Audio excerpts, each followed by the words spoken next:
Hello everyone. In this class, I'm going to explain cost of insurance and how will you determine the cost of the insurance and how to fix the premium amount to the particular insurance and what are all the consideration to be taken while considering the premium amount. Cost of insurance means a way of determining the net cost of the life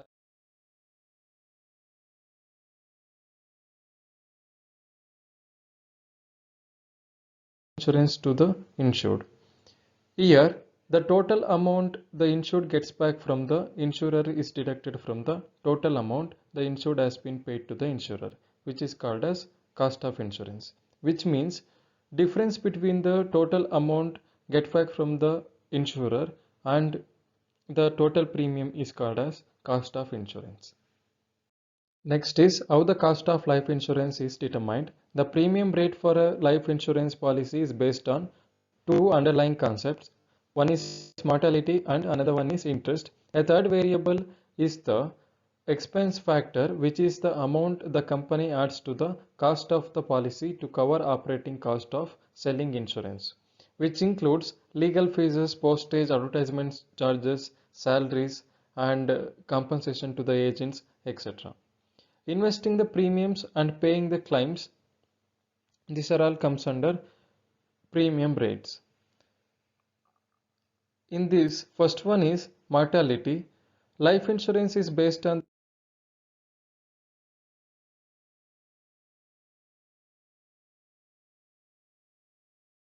ಅದರಲ್ಲಿ ಎಷ್ಟು ಜನ death ಆಗ್ತಾರೆ, ಅದರಲ್ಲಿ ಒಂದು 2-3 members death ಆದರೆ ಆ death ರೇಟನ್ನು consider ಮಾಡಿಬಿಟ್ಟು ಪ್ರೀಮಿಯಂ ಅಮೌಂಟನ್ನು ಫಿಕ್ಸ್ ಮಾಡ್ತಾ ಹೋಗ್ತಾರೆ. ಇಲ್ಲೇನಂತಂದರೆ the amount at risk must be known to predict the cost of each member of a group. ಇಲ್ಲೇನಂತಂದರೆ ರಿಸ್ಕ್ ಶೇರ್ ಆಗೋದ್ರಿಂದ in case 2 or 3 members death ಆದರೆ, ಫಾರ್ ಎಕ್ಸಾಂಪಲ್ ಒಂದು 50 ಮೆಂಬರ್ಸಲ್ಲಿ ಆ 3 ಮೆಂಬರ್ಸ್ದು ಶೇರ್ ರಿಸ್ಕನ್ನು ರೆಸ್ಟ್ ಆಫ್ ದ ಪರ್ಸನ್ಸ್ ಎಲ್ಲ ಏನು ಮಾಡ್ತಾರೆ, ಶೇರ್ ಮಾಡ್ತಾ ಹೋಗ್ತಾರೆ. ಈ ಶೇರ್ ಮಾಡೋದನ್ನೇ ಪ್ರೀಮಿಯಂ ಅಮೌಂಟ್ ಥರ ಪೇ ಮಾಡ್ತಾ ಹೋಗ್ತಾರೆ. ಆ ಪ್ರೀಮಿಯಂ ಅಮೌಂಟ್ ಪೇ ಮಾಡ್ತಿದ್ದಾರೆ ಅಂದರೆ ಅವರು ಯಾರು ಯಾರಿಗೆ ರಿಸ್ಕ್ ಇರುತ್ತೆ ಅವರ ರಿಸ್ಕನ್ನು ಇವರು ಶೇರ್ ಮಾಡ್ತಿದ್ದಾರೆ ಅಂತ. ಅಂದರೆ ಯಾರು ಡೆತ್ ಆಗ್ತಾರೆ ಅವ್ರ ರಿಸ್ಕನ್ನು ಇವರು ಪ್ರೀಮಿಯಂ ಥ್ರೂ ಶೇರ್ ಮಾಡ್ತಾ ಹೋಗ್ತಾರೆ ಅಂತ. ಈ ಬೇಸಿಸ್ ಮೇಲೆ ಪ್ರೀಮಿಯಂನ ಸೆಟ್ ಮಾಡ್ತಾ ಹೋಗ್ತಾರೆ. ಇಲ್ಲಿ ಮಾರ್ಟಾಲಿಟಿ ಅಂತ ಬಂದಾಗ ಏನು ಹೇಳ್ತಾರೆ ಅಂತಂದರೆ, ಮಾರ್ಟಾಲಿಟಿ ರೇಟ್ಸ್ ಏನಿರುತ್ತೆ, ಈ ಡೆತ್ ರೇಟ್ಸ್ ಏನಿರುತ್ತೆ, ಆ ಡೆತ್ ರೇಟ್ ಬೇಸಿಸ್ ಮೇಲೆ ನಾವು ಪ್ರೀಮಿಯಂನ ಫಿಕ್ಸ್ ಮಾಡ್ತಾ ಹೋಗ್ತೀವಿ. Mortality tables are used to give the company a basic estimate of how much money it will be need to pay for the death claims for each year ಅಂತ. ಇಲ್ಲಿ 1 ಇಯರ್ಗೆ ಎಷ್ಟು ಮನಿ required ಇರುತ್ತೆ ಅಂದರೆ, ಈಗ ಎಷ್ಟು ಜನ ಡೆತ್ ಆಗ್ತಾರೆ, ಒಂದು 50 ಮೆಂಬರ್ಸ್ ಇದ್ದಾರೆ, 100 ಮೆಂಬರ್ಸ್ ಇದ್ದಾರೆ ಅಂದರೆ ಅದರಲ್ಲಿ ಯಾವರೇಜ್ ಎಷ್ಟು ಜನ ಡೆತ್ ಆಗ್ತಾರೆ, ಎಂಡ್ ಆಫ್ ದ ಇಯರ್ ಎಷ್ಟು ಪೇ ಮಾಡಬೇಕಾಗುತ್ತೆ ಅಂತ. ಈ ಟೋಟಲ್ ಅಮೌಂಟನ್ನು ಅವರು ಇನ್ಶೂರೆನ್ಸಲ್ಲಿ ಎಕ್ಸ್ಪೆಕ್ಟ್ ಮಾಡಬೇಕು, ಇನ್ಶೂರೆನ್ಸ್ ಪ್ರೀಮಿಯಮಲ್ಲಿ ಎಕ್ಸ್ಪೆಕ್ಟ್ ಮಾಡ್ತಾ ಹೋಗಬೇಕು. ಈ ರೀಸನ್ಸಿಂದ ಮಾರ್ಟಾಲಿಟಿನ ಬೇಸ್ ಆಗಿಟ್ಕೊಂಡು ಇನ್ಶೂರೆನ್ಸ್ ಪ್ರೀಮಿಯಮನ್ನು ಡಿಟರ್ಮೈನ್ ಮಾಡ್ತಾ ಹೋಗ್ತಾರೆ ಅವರೇಜ್ ಬೇಸಿಸ್ ಮೇಲೆ. Next one is interest. The second factor used in the calculating the premium is interest earnings. ಇಲ್ಲೇನಂತಂದರೆ ಇನ್ಶೂರೆನ್ಸ್ ಕಂಪನಿ ಏನು ಪ್ರೀಮಿಯಂ ಅಮೌಂಟನ್ನು ಕಲೆಕ್ಟ್ ಮಾಡುತ್ತೆ ಅದನ್ನು ಬೇರೆ ಕಡೆ ಇನ್ವೆಸ್ಟ್ ಮಾಡ್ತಾ ಹೋಗುತ್ತೆ. ಎಲ್ಲಿ ಇನ್ವೆಸ್ಟ್ ಮಾಡುತ್ತೆ ಅಂದರೆ bonds, stocks, mortgages and real ಎಸ್ಟೇಟ್ಸಲ್ಲಿ ಇನ್ವೆಸ್ಟ್ ಮಾಡ್ತಾ ಹೋಗುತ್ತೆ.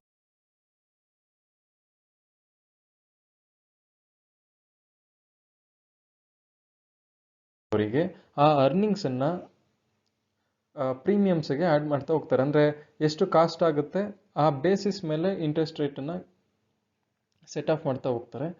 ಈ ಎರಡು ಕಾನ್ಸೆಪ್ಟ್ ಇನ್ಶೂರೆನ್ಸ್ ಕಾಸ್ಟನ್ನು ಡಿಟರ್ಮೈನ್ ಮಾಡೋದಕ್ಕೆ ತುಂಬ ಇಂಪಾರ್ಟೆಂಟು. ಅದ್ರ ಜೊತೆಗೆ ಎಕ್ಸ್ಪೆನ್ಸಸ್ ಅಂತ ಬರುತ್ತೆ. ಈ ಎಕ್ಸ್ಪೆನ್ಸಸ್ ಎಲ್ಲ ಏನೆಲ್ಲ ಕವರ್ ಆಗುತ್ತೆ ನೋಡಿ. The third consideration is the expenses of operating the company. ಈ ಕಂಪನಿ ಆಪ್ರೇಟ್ ಮಾಡೋದಕ್ಕೆ ಏನೆಲ್ಲ ಎಕ್ಸ್ಪೆನ್ಸಸ್ ಆಗುತ್ತೆ ಅದನ್ನೆಲ್ಲ ಪ್ರೀಮಿಯಮ್ಸಲ್ಲೇ ಕಲೆಕ್ಟ್ ಮಾಡ್ಕೋಬೇಕು, ಇನ್ಯಾವುದು ಬೇರೆ ಸೋರ್ಸಸ್ ಇಲ್ಲ. ಆ ರೀಸನ್ಸಿಂದ the company estimates such expenses as salaries, agents compensation, rent, legal fees, postages, etc. The amount charged to cover each policy's shares of expenses of operation is called as expense loading. This is a cost area that can vary from company to company based on its operation and efficiency. ಇಲ್ಲಿ ಏನಾಗುತ್ತೆ ಅಂದರೆ ಕಂಪನಿಯಿಂದ ಕಂಪನಿಗೆ changes ಇರುತ್ತೆ expenses. Reason ಏನಂತಂದರೆ ಆ company operations ಮತ್ತು efficiency ಯಾವ ಥರ ಇರುತ್ತೆ ಆ ಬೇಸಿಸ್ ಮೇಲೆ ಎಕ್ಸ್ಪೆನ್ಸಸ್ನ ಚಾರ್ಜ್ ಮಾಡ್ತಾ ಹೋಗ್ಬೇಕಾಗುತ್ತೆ. ಫಾರ್ ಎಕ್ಸಾಂಪಲ್ ಇವಾಗ ಒಂದೊಂದು ಕಂಪ್ನಿಗೆ ಬಿಲ್ಡಿಂಗ್ಸ್ಗಳಿರುತ್ತೆ, ಅವರು ರೆಂಟನ್ನ ಪೇ ಮಾಡೋ ನೆಸೆಸಿಟೀಸ್ ಇರಲ್ಲ. ಮತ್ತು postage charges may be low ಇರ್ಬೋದು. ರೀಸನ್ ಏನಂತಂದರೆ ಅವ್ರ ನಿಯರೆಸ್ಟೇ ಎಲ್ಲ ಪಾಲಿಸಿ ಹೋಲ್ಡರ್ಸ್ ಇರ್ಬೋದು, ಅವಾಗ ಪೋಸ್ಟೇಜ್ ಚಾರ್ಜಸ್ ರಿಡ್ಯೂಸ್ ಆಗುತ್ತೆ. ಈ ಥರ ರೀಸನ್ಸಿಂದ ಮೇ ಬಿ ಎಕ್ಸ್ಪೆನ್ಸಸ್ ವೇರಿ ಆಗ್ಬೋದು, ಬಟ್ ಈ ಎಕ್ಸ್ಪೆನ್ಸಸ್ಸನ್ನು ಪ್ರೀಮಿಯಂ ಅಮೌಂಟ್ಗೆ ಸೇರಿಸ್ತಾರೆ. ಇಷ್ಟು ಕನ್ಸಿಡರೇಷನ್ ಮಾಡಿಬಿಟ್ಟು ಪ್ರೀಮಿಯಂನ ಡಿಟರ್ಮೈನ್ ಮಾಡ್ತಾ ಹೋಗ್ತಾರೆ. For example, a person who is 25 years old, healthy and with no family history of genetic or terminal illness could be rated in preferred category and receives the best rates on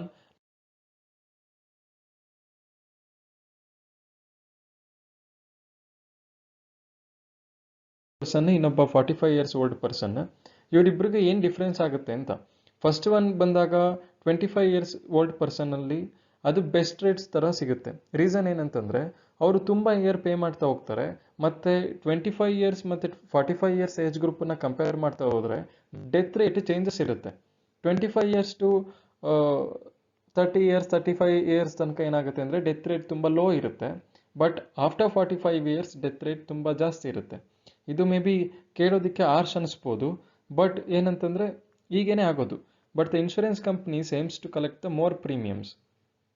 but insurance company ಪ್ರೀಮಿಯಮ್ನ ತುಂಬ expect ಮಾಡ್ತಾ ಹೋಗುತ್ತೆ. Reasons ಏನಂದರೆ run ಮಾಡೋದಕ್ಕೆ amount ಬೇಕೇ ಬೇಕು. ಆ ರೀಸನ್ಸಿಂದ 25 ಇಯರ್ಸ್ಗೆ compare ಮಾಡಿದಾಗ 45 ಇಯರ್ಸ್ ಓಲ್ಡ್ ಪರ್ಸನ್ಗೆ ಪ್ರೀಮಿಯಂ ರೇಟ್ಸ್ ತುಂಬ ಜಾಸ್ತಿ ಇರುತ್ತೆ. 25 ಇಯರ್ಸ್ ಪರ್ಸನ್ಗೆ ಪ್ರೀಮಿಯಂ ರೇಟ್ಸ್ ತುಂಬ ವೆರಿ ಲೋ ಇರುತ್ತೆ. ರೀಸನ್ ಏನಂತಂದರೆ ಈ 25 ಇಯರ್ಸಿಂದ ಪೇ ಮಾಡ್ತಾ ಇದ್ದರೆ ಒಂದು ಇಯರ್ಲಿ ಒಂದು 10,000 ಪೇ ಮಾಡ್ತಾ ಇದ್ದಾರೆ ಅಂತಂದರೆ ಅವರೊಂದು 15 ಇಯರ್ಸ್ 20 ಇಯರ್ಸ್ ಈಸಿಲಿ ಪೇ ಮಾಡ್ತಾ ಹೋಗ್ತಾರೆ. ಅಂದರೆ ಆ ಟರ್ಮಲ್ಲೇ ಪಾಲಿಸಿಗಳನ್ನ ತಗೊಂಡಿರ್ತಾರೆ. 10 to 15,000 ಒಂದು 10 ಇಯರ್ಸ್ ಟು 15 ಇಯರ್ಸ್ ಪೇ ಮಾಡ್ತಾ ಹೋದ್ರೆ ಅವರು ಅದೆಷ್ಟಾಗುತ್ತೆ, 10,000 ಅಂದ್ರೂ 15 ಇಯರ್ಸಿಗೆ 1,50,000 ಆಗುತ್ತೆ. ಅದೇ 45 ಇಯರ್ಸ್ ಓಲ್ಡ್ ಪರ್ಸನ್ ನೆಕ್ಸ್ಟ್ 15 ಇಯರ್ಸ್ಗೆ ಅವರೂ ಪಾಲಿಸಿ ತಗೊಂಡಾಗ ಅವ್ರಿಗೇನಾಗುತ್ತೆ ಅಂದರೆ ಇನ್ ಕೇಸ್ ಏನಾದರೂ ಅವರು 45 to 60 ಇಯರ್ಸ್ ರೇಂಜಲ್ಲಿ ಡೆತ್ ಆದರೆ ಆಗ ಕಾಸ್ಟ್ ಜಾಸ್ತಿ ಆಗುತ್ತೆ. ಬಟ್ ಈ ಡೆತ್ ರೇಟ್ ಏನಿದೆ 45 to 60 ಇಯರ್ಸ್ ತುಂಬ ಇನ್ಕ್ರೀಸಿಂಗ್ ಆರ್ಡರಲ್ಲಿದೆ ಕಂಪೇರ್ ಟು 25 ಇಯರ್ಸ್. ಆ ರೀಸನ್ಸಿಂದ 45 ಇಯರ್ ಪರ್ಸನ್ಗೂ 10,000 ಕಲೆಕ್ಟ್ ಮಾಡೋದು ಸರಿಯಲ್ಲ. ಟೋಟಲ್ ಅಮೌಂಟ್ 150ನೇ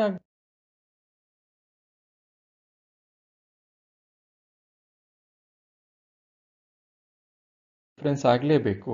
ಆ ರೀಸನ್ಸಿಂದ 45 ಇಯರ್ಸ್ಗೆ ಬೇರೆ ಇರುತ್ತೆ, 25 ಇಯರ್ಸ್ಗೆ ಬೇರೆ ಇರುತ್ತೆ. Next, this is particularly true permanent policies with a certain payout, while someone 25 can die suddenly as well. Maybe 25 years ಅವನು ಡೆತ್ ಆಗ್ಬೋದು, ಬಟ್ ಕಂಪ್ಯಾರಿಟಿವ್ಲಿ ಅದು ಜಾಸ್ತಿ ಇರುತ್ತೆ. ಇದೆಲ್ಲನೂ ಡಿಟರ್ಮೈನ್ ಮಾಡೋದು ಇನ್ಶೂರೆನ್ಸ್ ಆಕ್ಟರೀಸ್ ಅಂತ ಕರೀತಾರೆ. ಅಂದರೆ insurance actuaries means who can determine the policy amount and premium amounts and total amounts and what are the costs are incurred. These are all things carried out by the insurance actuaries.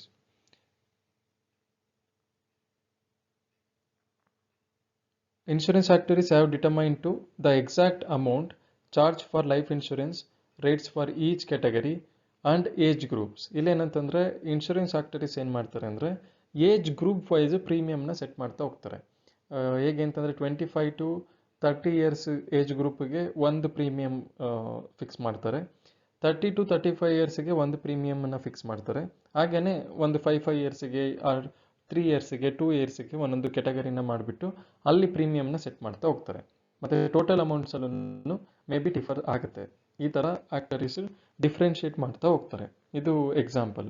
Reason ಏನಂತಂದರೆ mortality rates ಮತ್ತು interest rates ಮತ್ತು ಎಕ್ಸ್ಪೆನ್ಸಸ್ನ consider ಮಾಡಿದಾಗ changes ಆಗೇ ಆಗುತ್ತೆ year to year.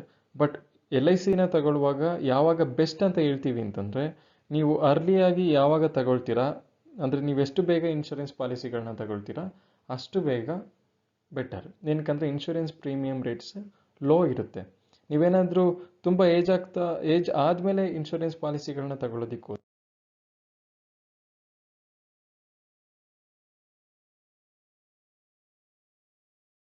all the time, so you can wait for the better premium, but remember that waiting only makes you older. ನೀವು older ಆಗ್ತಾ ಇದ್ದಾಗೇನೆ insurance premium rates increase ಆಗ್ತಾ ಹೋಗುತ್ತೆ.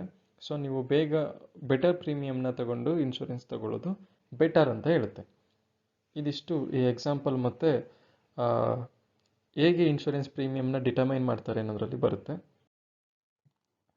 Next one is mortality cost is the biggest factor in your premium rates and will be calculated by evaluating you to determine your risk of dying during the policy. Your life insurance company will consider the following. ಇಲ್ಲೇನಂತಂದರೆ mortality ಕಾಸ್ಟನ್ನು ಹೇಗೆ ಬೇಕಾಗೂ ಹಾಗೆ determine ಮಾಡೋದಕ್ಕಾಗಲ್ಲ.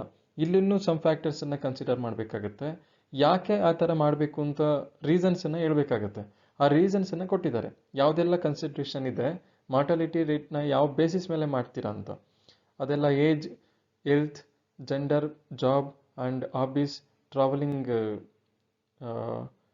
Travelling related ಎಲ್ಲ ಇದೆ. ಇದಿಷ್ಟು factors ಇದೆ. Next ಕ್ಲಾಸಲ್ಲಿ ಇದು ಹೇಳ್ತಾ ಹೋಗ್ತೀನಿ. ಸ್ವಲ್ಪ ಇದು ಹೆವಿ ಇದೆ, ವಿಡಿಯೋ ತುಂಬ ರೆಕಾರ್ಡ್ ಮಾಡೋದಕ್ಕಾಗಲ್ಲ. ಒಂದು ಅರೌಂಡ್ 12 ಮಿನಿಟ್ಸ್ ಒಳಗಡೆ ಬರಬೇಕು. ಇದು 15 ಮಿನಿಟ್ಸ್ ಮೇಲಾಗುತ್ತೆ. ನೆಕ್ಸ್ಟ್ ಕ್ಲಾಸಲ್ಲಿ ಎಕ್ಸ್ಪ್ಲೈನ್ ಮಾಡ್ತೀನಿ ಇದು. Thank you.